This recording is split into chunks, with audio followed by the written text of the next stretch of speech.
Let's bring in NBC News correspondent Shaquille Brewster in Oak Park Heights, Minnesota, outside the prison where Derek Chauvin is being held. Describe the scene yesterday when the verdict came down.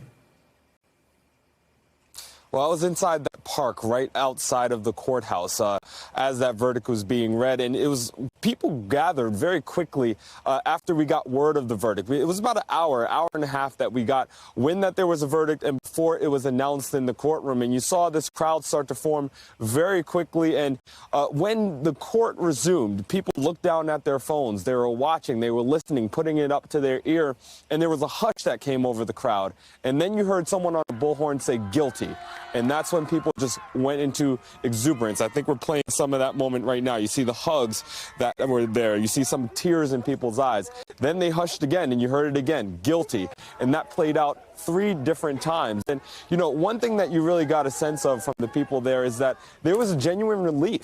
There was a lot of skepticism. This is what people told me really since George Floyd died almost a year ago, that they didn't think this day would come. They saw the trial. They watched the video over and over. They heard from the bystanders. They heard from the officers, one after another, coming up and saying that this was excessive force that was being used.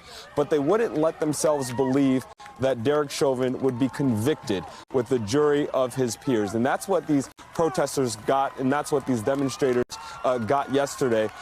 We saw protests and peaceful demonstrations throughout the city of Minneapolis. There was a march from the courthouse around the downtown area. There were hundreds of people that gathered at George Floyd Square, the intersection that is still closed off to this day, that exact spot where George Floyd was killed, again, about a year ago at this point. You hear that word over and over again. It's relief that people say that they feel this is the justice that many of them have been calling for now that Derek Chauvin has been declared a murderer and is now at this federal prison behind me, or excuse me, at the state prison behind me.